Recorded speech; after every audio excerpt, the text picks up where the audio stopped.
하이, 안녕하세요. 멜로디입니다. 제가 오늘 카메라 앞에 앉은 이유는 바로 제가 연습이 아니라 실제로 일로서 통역하는 것을 들려드리기 위해서입니다. 현장에서 제가 순차 통역을 할 때는 통역은 주인공이 아니거든요. 근데 거기서 뭐 찍겠다고 뭐 꺼내고 이렇게 하는 것도 웃기고 그 내용이 밖으로 새면 안 되잖아요, 사실. 그래서 제가 그런 거는 못하겠고 라디오 방송에서 작가를 하고 있죠. 그래서 작가 겸 게스트 겸 통역인데 거기에서 일주일에 게스트 한 분씩 모셔서 인터뷰를 따는 Before Sunrise라는 코너가 있습니다. 제가 통역으로 들어가고 그 내용은 모두 다 전파를 이미 탄 것이기 때문에 공개가 다시 한번 제 유튜브 채널을 통해 되는 게 괜찮다고 생각을 해서 올리도록 하겠습니다. 월요일부터 금요일, 토요일까지 매일 와서 5분에서 한 7, 8분 길어지면 한 10분 정도 분량을 얘기를 하는 거거든요. 제가 그걸 전부 다 그냥 아무런 편집 없이 따닥따닥 붙여서 올려드리면 너무 길어지기 때문에 인트로 때 인사를 할 거고 아우트로 때 또 마무리 발언을 할 거고 방송의 재미를 위한 멘트 그런 것들을 다 덜어내고 통역 파트들만 이렇게 모아서 한번 이제 영상을 최대한 압축적으로 만들어 보도록 하겠습니다. 상당히 많은 자료가 쌓여 있는데 가장 최근에 한 것부터 먼저 올려드리고 나머지 것들은 이제 시간이 되는 대로 편집을 해서 올리도록 하겠습니다. 한영 통역사인 제가 다른 한일 통역사 분 인터뷰하는 것을 통역을 하는 것입니다. 재밌게 들어주셨으면 좋겠네요. 시작. Could you start off by just telling us a bit about yourself? 네, 저는 일본의 한 지자체에서 국제교류원으로 5년간 근무를 하고 올해 4월에 귀국했습니다.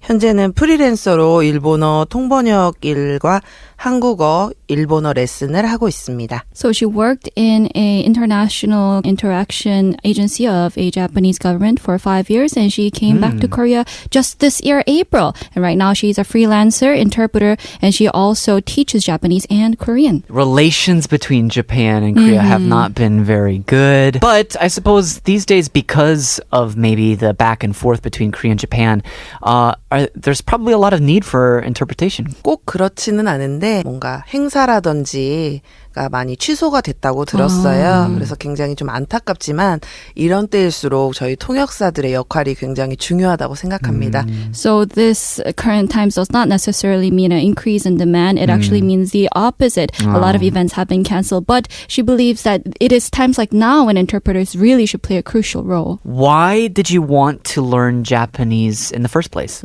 고등학교 2학년 때 제2외국어 과목으로 일본어를 선택하게 됐는데요. 그때부터 초반에는 한국어랑 어순이 똑같다 보니까 이거 쉽네 이러면서 공부를 계속 하게 됐습니다. 그래서 공부를 하면서 일본어의 매력에 빠지게 됐고 대학교에서도 일본어를 조금 더 깊이 공부해보자라고 생각을 했습니다. 그런데 공부를 하면 할수록 어려운 언어더라고요. It starts off really easy for Koreans because the grammar is almost the same. But then as you learn it more, it becomes more and more difficult. Yeah, so she started out studying it in school. She chose it as her second foreign language course in her second year of high school. But it was easy back then. After she started studying a little more in university, she learned that it's actually quite difficult. Yeah. Were you learning English as well in school, or did you say, nah, I'm going to focus just on Japanese? 사실 저는 외국어 배우는 거에 굉장히 관심이 많았어요. 그래서 국어 공부도 열심히 했고 영어, 일본어 다 열심히 했는데 제가 사실은 처음에 대학교는 영문과를 진학을 했습니다. 그때까지 제가 영어를 잘한다고 착각을 하고 있었던 거죠. 그런데 대학교를 가니까 영어를 잘하는 친구들이 너무 많아서 제가 일본어도 같이 복수 전공을 했는데 영어로는 내가 경쟁력이 없겠다. 그래서 빠른 포기를 하고 일본어에 올인을 하게 되었습니다. She's quite interested in learning different languages, just like myself. So she studied Korean, English, and Japanese really hard in school. And in university, actually, her first major was English literature. Wow. And she used to think that English is her main strength. But then she quickly learned that there are so many English-speaking Koreans. And so she learned that to have a competitive edge, maybe Japanese should be her new strength. So at what point did you decide, I will be an interpreter?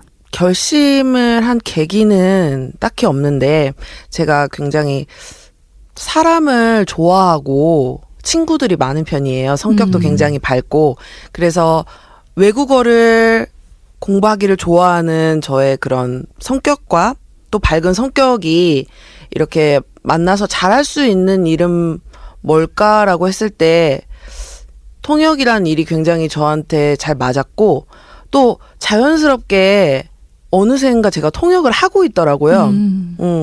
그래서 주변에서 이렇게 소개라든지 이런 것들이 많아서 제가 자연스럽게 통역 일을 거듭하다 보니 어느새 통역사가 되어 있었습니다. So there isn't like one incident or one time in life that she decided, oh, I'm going to become an interpreter now. It just all happened naturally because she loves talking to people. She has many friends. She has quite a bright personality. And she also loves studying languages. So that met together and she ended up knowing that what she'd be good at is interpretation. It's a good fit for her. And she also realized that all of a sudden she's interpreting. Yeah, it just yeah. happened because people ask her to go interpret somewhere, give her gigs. Do you remember the very first gig that you got paid for? 그때가 제가 대학교 4학년 때였는데요. 지인분께서 통역 의뢰를 해주셨어요. 그래서 처음이라 조금 떨린 것도 있었는데 하기로 마음 먹었습니다. 그 통역은 그 파리스 매치라는 일본의 밴드였습니다. 그 밴드를 저는 잘 몰랐는데 한국에서 꽤 매니아층이 있더라고요. 그래서 실제 그 본 공연에서는 사실은 통역이 필요 없어요. 그 관객분들은 파리스 매치를 좋아하시는 분들은 어느 정도 일본어도 아시고 또 대부분이 음악으로 이루어지기 때문에 본 공연에서는 통역이 필요 없고 그 이제 무대 세팅부터 리허설 단계까지를 도와드리는 그런 통역을 했습니다.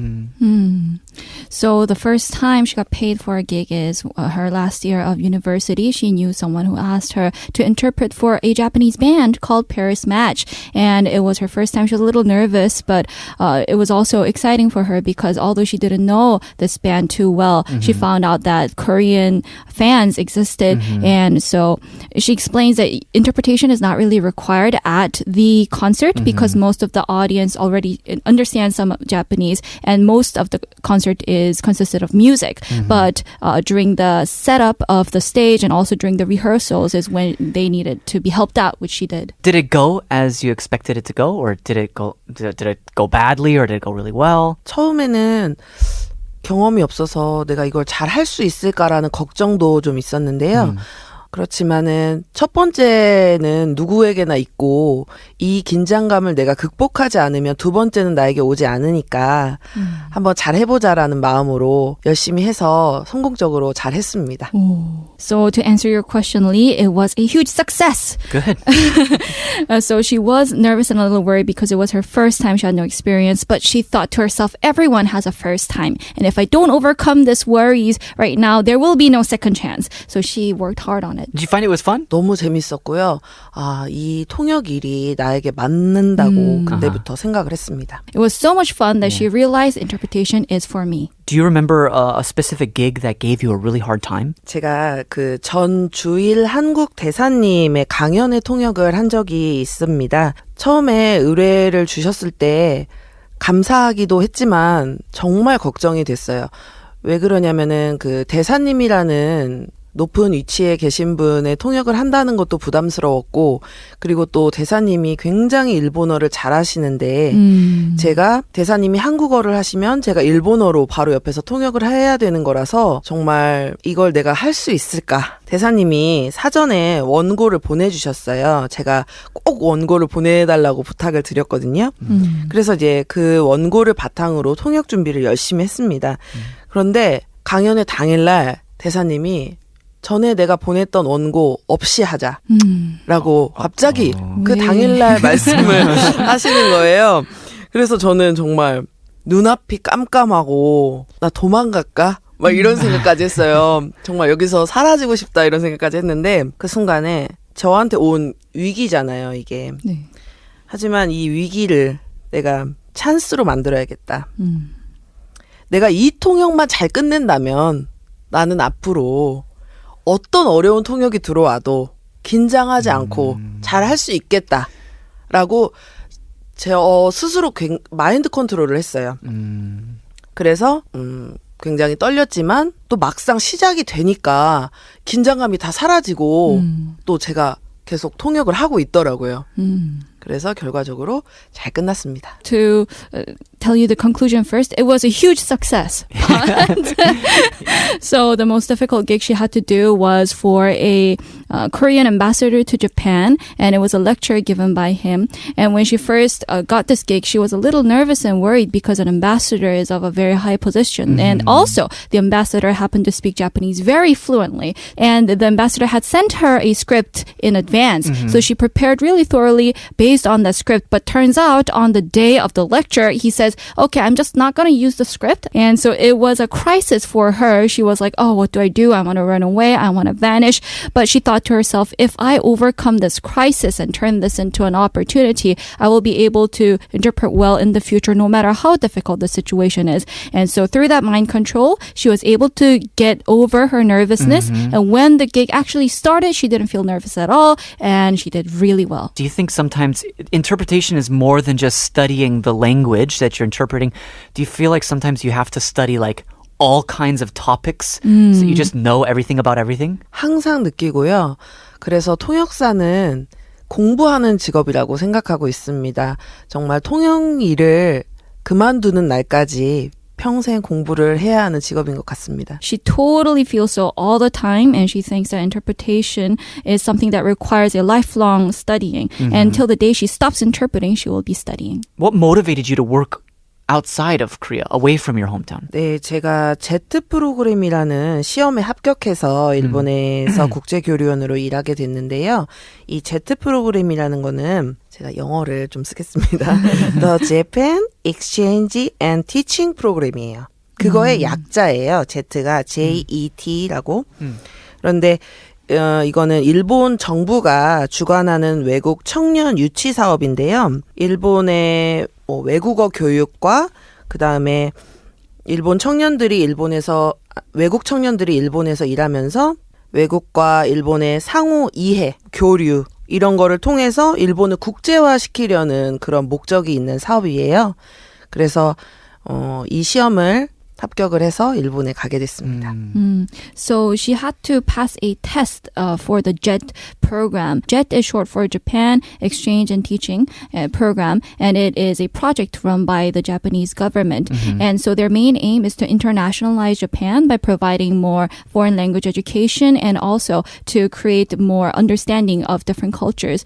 And that's how she got to work there. Can I ask if it was a little bit of a motivation to work outside of Korea, work in a foreign country, or was it more like, I want a consistent job? 둘 다인데요.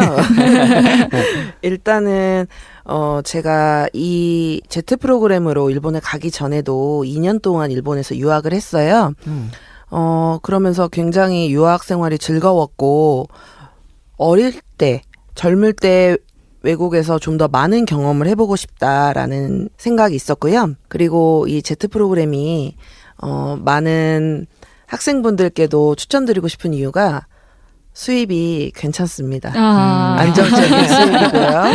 그리고 또 준 공무원으로 일을 하다 보니까 시간도 9시 출근, 5시 퇴근 딱 정해져 있고요.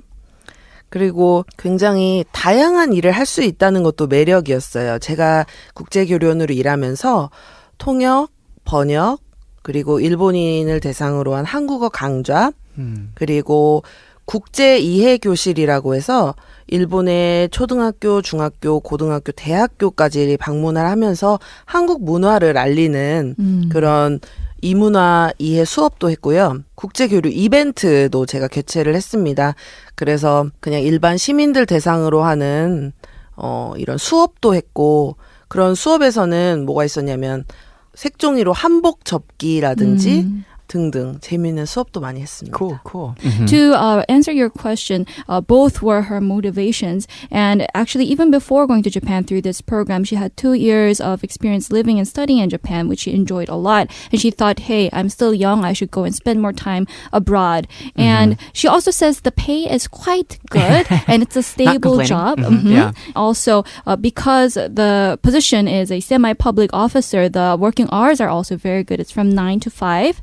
And And you get to experience doing a lot of different tasks. For example, interpretation, translation, teaching Korean, teaching Korean culture to Japanese school students. And also she got to run many international communication events where she taught just regular citizens about Korean culture. For example, asking them to fold and make a hanbok out of paper. I was wondering if you could maybe talk about what you think are some of the biggest cultural differences between the two countries. It's very different from Korea, isn't it? 이 사람들의 양국 사람들의 그런 생각이 언어에 그대로 반영이 된다고 저는 생각을 해요. 뭐가 다르냐면 한국어는 특징이 직설적이죠. 네. 한국 사람들의 성향도 그렇고요. 맞아. 그런데 일본어는 굉장히 많은 숨은 뜻을 내포하고 있어요. 그래서 한국 사람들 아니신 분들도 물론 있겠지만 평균적으로 말을 할 때 대체적으로 일본 사람들은 직설적으로 표현하는 걸 피하는 경향이 좀 강하고요. 그래서 일본어에도 약간 그런 수동적인 모습이 그대로 나타나는 것 같습니다. She believes that a country's language reflects the country's culture. Yeah. And one example is that Korean is quite direct, and that is because the Korean people tend to be direct. On the other hand, Japanese people try to avoid being direct as much as possible. So even when they say one thing, it can have many layers of meanings. It can imply many different things. And this is, of Right. course, speaking just an average. And that's why in Japanese, the passive form exists much strongly than Korean. Even, I guess, even when you give interpretation, you must find yourself in situations where you're like, oh, I have to say this in the most delicate, passive way possible. 사실 그런 부분이 한일 통역의 가장 어려운 부분이라고 생각을 해요. So she says actually the most difficult part of being a Korean to Japanese interpreter is that cultural difference. Do you just have any tips in general for when it comes to learning language? 제가 사실은 국제교련으로 가기 전에 일본인 대상 한국어도 가르쳤고 그다음에 한국인 대상 일본어도 가르쳤는데요. 많은 학생들이 저한테 그 질문을 많이 하셨어요. 어떻게 하면 일본어를 잘할 수 있냐고. 근데 저는 공부를 하지 말라고 그랬어요. 그건 뭐냐면은 외국어는 공부가 되면 안 돼요. 공부로 느끼지 않고 재밌어야 되거든요. 놀이여야지 돼요. 왜냐면 저도 이제 일본어 실력이 좀 고급 이상이 됐을 때는 이제 공부를 좀 열심히 해서 전문 용어 같은 것도 외우고 했는데 그 전까지는 만약에 일본어라면 일본과 관련된 그 무언가에 흥미를 먼저 갖는 게 중요하다고 생각해요. 그래서 그 취미 활동을 하기 위해서는 일본어가 필요하도록. 왜냐하면 외국어 공부는 지속하지 않으면 잘할 수 없거든요. 그래서 계속 하려면 흥미가 유지가 되어야 되기 때문에 그렇기 때문에 일본 드라마와 예능 방송을 많이 봤어요. 그 이유는 일단 재밌고 그리고 예능 같은 경우에는 굉장히 지금 트렌디한 그런 표현 같은 게 많이 나와요. 그거를 보고 있는 중간에 저한테 공부는 아니었어요, 그게. 단순히 그냥 즐기는 그 과정 속에서 자연스럽게 공부가 됐던 것 같습니다. So even before she went to Japan to work, she taught Japanese to Koreans and Korean to Japanese, and she would get asked this question a lot. And she would always answer by saying, do not study, because a foreign language should not be something you study. It should be fun. And she only started really memorizing difficult words after her Japanese level was already more than fluent. And before she got to that level, she just picked up hobbies that required her to use Japanese as a tool, because persistence is key to learning a language. And to be persistent, you have to be interested, for example, in a drama or a reality TV show that uses that language. And she says reality TV shows are especially good because you can learn trendy slang words, buzzwords, newly coined words through these TV shows. And while she was doing all that, she didn't feel like she was studying one bit. But how about this? Do you have any tips when it comes to note taking? I see Melody here. She's doing your interpretation. But of course, she can't write it down word for word. No. Do you take notes as well? Or do you have to have like an insanely good memory? 노트 테이킹은 정말 잘하시는 프로 통역사님들 보시면 사실 많이 안 적으세요. 네, 맞아요. 그걸 보고 저는 정말 깜짝 놀랐는데 저는 아직도 노트 테이킹에 굉장히 많은 의지를 하는 편이거든요. 그래서 거의 필기 수준으로 어떻게 하면 빨리 쓸 수 있을까를 항상 생각하는데 제 생각에는 메모리나 노트 테이킹이나 다 중요하다고 생각을 해요. 그런데 메모리를 잘하려면 그러면 암기력이 좋아야 되냐? 이게 아니고 메모리를 잘하기 위해서는 잘 들어야 된다고 생각합니다. 집중을 해서 이 사람 말을 내가 외워서 통역을 하겠다는 마음을 애초부터 버리고 잘 듣고 내가 이해를 하자. 이해를 해서 내 말로 풀어내자. 그러면 그게 자연스러운 통역이 되는 것 같습니다. So when you actually look at professional interpreters who are really good at their jobs, take notes, they don't write down too much. Like you. I write down a lot, Lee. But it's just like word, not They're sentences. not even words, they're like scribbles. But anyways, but for Minjung, she's being quite modest here, saying that she writes down literally everything, and that's why she always thinks about how to write faster. Memorization or memory skills is also very important. Both are important, but this does not mean rote memorization skills. You have to listen well, and while you listen, you have to focus. Instead of thinking, I'm going to memorize what the other person is saying completely and say it in the other language, you have to be a good listener and try to really understand what the speaker is trying to say and then use your own words to explain it. How do you practice? 통역 연습은 일단 아무래도 제가 한국에 있다 보니까 일본어에 노출되는 시간을 되도록이면 많이 가지려고 합니다.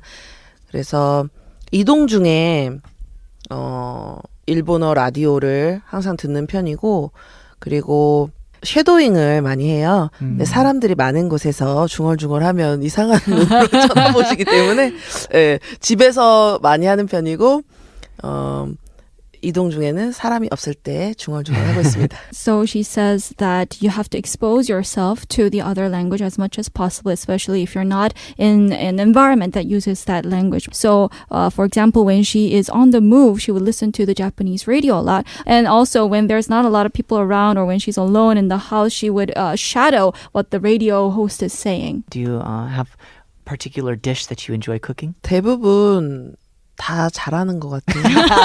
Everything. 저는 맛의 고장 전주 출신이랍니다. Oh, she's from Jeonju, which is very well known to have good Korean food. Interpretation or translation, you said 통역. Oh, I can relate. Interpretation. Why? Well, what's the difference between the two? 성향에 따라서 통역을 더 선호하시는 분들도 있고 번역을 선호하시는 분들도 있는 것 같아요. 저는 활동적이고 사람을 만나는 걸 좋아하기 때문에 통역을 더 좋아하는데요. 근데 장단점이 있어요. 번역은 내가 수정을 하고 생각을 오래 해서 번역을 할 수가 있는데 이 번역은 계속 남아요. 그렇기 때문에 수정을 몇 번 해도 오류는 있을 수 있고 그렇기 때문에 최종적으로 오류를 발견하지 못했을 때 그 남는다는 그런 부담감이 있고 통역은 그 순간이 굉장히 긴장되지만 그 순간이 지나가면 제 통역도 같이 사라지기 때문에 네, 전 통역을 더 좋아합니다. So she says it depends on your predisposition, which you prefer. And because she's a very active person and she loves meeting people, she prefers interpretation much more. But the downside of interpretation is, or rather the downside of translation is that once you make an error, it stays. Although you have some time to edit and fix, to perfect it, after the final version is out, it will stay. Rather, in interpretation, it's very nerve-wracking. When you're doing it, once it's done, it's gone. Melody said, she told me this story about the difficulty of eating as an interpreter. Have you had a situation where it's kind of, I don't know, you're trying to sneak some food in, or maybe it's over dinner, and all of a sudden you need to interpret, but you're eating, you're chewing. 전문 용어로 밥통이라고 하죠. 식사 자리 통역에서는 기본적으로 저는 안 먹는 편이에요. 네. 눈으로만 먹습니다. 굉장히 만찬이 펼쳐져 있을 때는 안타까운데 사실은 이 맛있는 식사보다 저는 이 자리에서 통역을 잘 끝내는 게 저한테 더 중요하기 때문에 전혀 아쉽지는 않는데 그때 한 가지 사실 힘든 건 뭐냐면 못 먹어서 힘든 것보다 다 식사를 하고 계신데 저만 못 먹고 있으면 얼마나 신경이 쓰이겠어요. 그래서 계속 저를 배려해 주신다고 먹으라고 그래서 드세요. 드시면서 하세요. 이렇게 해주세요. 근데 사실은 그런 말씀 안 해주시는 게 저는 더 마음이 편해요. So interpreters have a slang word in Korean. We call interpreting over a gala dinner 밥통, short for 밥 먹으면서 통역. As you eat, you're interpreting. But actually, she says that she does not eat with such situations, and also it's a priority for her to interpret well rather than to eat. And she says it's not hard for her to not eat. She says she only enjoys the food with her eyes, but that's not the difficult part. The hard part is when the person who is hosting the event Feels says, bad. You're not eating. Yeah, says, oh, you should eat. But she keeps having to say no. Was there ever a time where you had to interpret someone's joke? Because I think humor is something that doesn't translate well. 제가 전 직장에서 저희 지사님이 굉장히 말씀을 하길 좋아하시고 그리고 또 개그 욕심이 있는 분이셨어요. 한 번은 한국에서 손님들이 지사님을 예방을 했었는데 그때도 변함없이 또 일본어로 개그를 하셨어요.